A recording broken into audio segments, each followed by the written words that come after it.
Hello everyone. Today I want to talk to you guys about what could potentially be a catalyst that sees XRP usurp Bitcoin in terms of becoming the largest crypto asset that there is. Now, this sounds somewhat unimaginable. However, we're going to talk you through it in this video, and it largely depends on what we believe is going to happen, and that is that countries around the world are going to embrace distributed ledger technology to enhance their fiat systems. And the biggest fiat system out there is, of course, the US dollar.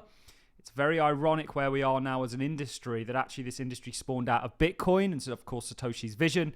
The white paper was released on Halloween 2008, so the 31st of October 2008. Of course, the first Genesis block was mined in January 2009. And ultimately, since Satoshi's vision, which very much outlined this kind of e-cash to prevent the or to sort of combat the fiat systems and act as a kind of alternative to them. It's very interesting how this industry spawned out of that idea, and actually now where the industry is heading, in my opinion, and one of the largest use cases of this industry is actually going to be the further enabling of the fiat systems broadly, but certainly the US dollar. And actually, if a technology like XRP is adopted to do that, and in my opinion, it's a very clear and obvious choice. We see Paul Atkins now becoming a member of the SEC. There's been all kinds of reports in regards to embracing this technology to enable a digital dollar in the form of stablecoins that can be traded globally and to sort of combat the de-dollarization that we're seeing from countries. Essentially, it's very interesting that we're now seeing the kind of usage of this technology to further the fiat systems, and actually something like XRP, which is a very obvious choice, I think is going to play that role through the likes of real USD and ultimately tokenizing dollars and treasuries and all of these kind of things and money market funds. And actually that's massive. And then really what I want to do is sort of segue into the dollar milkshake theory by Brent Johnson and actually talk about how the dollar sort of becomes... It's already the world reserve currency, but globally used in this new kind of one world system, at least until the final showdown where the emperor realizes he has no clothes and we move back to some form of real value. So Brent Johnson talks about how everyone's focused on the end boss, which is the dollar versus gold, or Bitcoin in this case, perhaps. Actually, that in order to getting to there, there's a whole process that takes place that sees the dollar basically replace most nations' currencies and get used. And the problem with that theory for a long time was, well, how does that actually become practically implemented? You know, some countries do use dollars, but it's usually dollar cash. You know, you go to Turkey, you go to some of these places, they'll have dollar systems, or lots of places in South America. But it's just cash dollars. Whereas actually now with the rise of stablecoins, anyone, anywhere can use dollars with just having a mobile phone application. And that's very, very interesting. And certainly it can back up the debt, et cetera, et cetera. So we're going to be really exploring all of this. It is rather interesting. And this video was largely inspired by what Jerome Powell had to say. I'm going to go ahead and play that clip. War in the Federal Reserve itself, in terms of the system. What do you think of that idea? I don't think that's how people think about it. I mean, it's so, people use Bitcoin as a speculative asset, right? It's like gold. It's just like gold, only it's virtual. It's digital. People are not using it as a form of payment or as a store of value. It's highly volatile. It's not a competitor for the dollar. It's really a competitor for gold. That's really how I think of it. We have Jerome Powell saying that Bitcoin is not a money. It's not a threat to the US dollar. It's a store of value and an alternative to gold. Of course, we know gold's market cap today sits at $19.4 trillion. Bitcoin is at a measly 2. So there's lots of room for Bitcoin to grow and grow into that role. However, Bitcoin, by all accounts, isn't a practical currency and never will be. It doesn't matter how many layer 2s they attach to it, in my opinion. And there was a path for Bitcoin to fulfill Satoshi's vision, and I think that had everything to do with the block wars that went on, and of course the route to making it a store of value and a number go up, non-practical currency. I think was chosen, but that's just my own opinion on it. I think both sides of the block wars had actually some really good arguments. I not going to be very popular for saying this, tend to side with Roger Ver on those things, but that's just my own opinion, isn't it? interestingly, yesterday or 2 days ago, we released a video. It's one of the most popular videos on the topic of XRP that's on the internet at the moment. We released a video and we spoke about how actually, again, going back to the comment that I made at the start of the video, even though this technology was birthed out of Bitcoin and this libertarian ideals, actually it's perhaps not the true intent behind it. And this was a really great one. And to sort of back up what Jerome Powell was saying there, and this idea that people are going to be moving away from the dollar. You have the likes of Trump, who of course have been very zealous about Bitcoin and the promotion of it, but he's even more zealous about the dollar because the dollar gives the United States their power, and there are countries around the world looking to move away from it.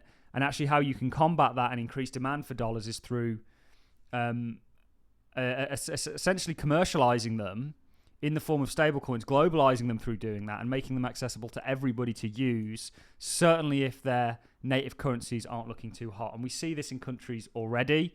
Actually, there's going to be a more broad sweeping version of that as the dollar, and we'll play a very short clip from Brent Johnson in just a second, sort of becomes the king fiat to more of a degree and starts to actually be implemented more globally, not just through trade finance and all of these sort of things, but actually more through citizens using it because there's issues going on with their currencies. And I think the South Korean won is going to lose about 90% of its value to the dollar.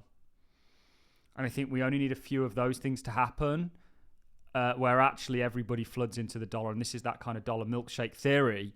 And the missing piece of that puzzle has always actually been, how do you enable that? How does that take place? I'm in the UK. It's a pain for me to buy dollars here. I have to go and get ripped off by a currency exchange, et cetera, et cetera. Okay, yeah, now a little bit easier. You got things like Revolut, you got things like this that are making it easier, but it's going to be even easier when you just have an app on your phone you can download and you can get dollars. And you don't even need a security to be a accredited investor or anything like that, because you're not buying debt necessarily directly. You're perhaps buying stablecoins that are backed by that debt.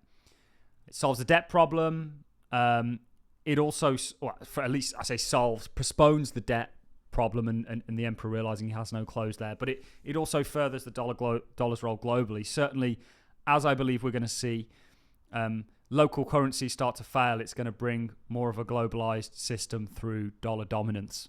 And the dollar is already very dominant. But this, of course, was Trump talking about how he's essentially not going to allow countries to move away from the dollar.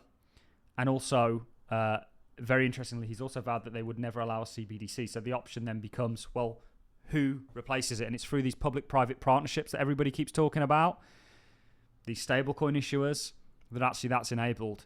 And if you look at the largest companies in the world, they are US. The US maintains dominance through not just the dollar reserve system, but also through technology companies.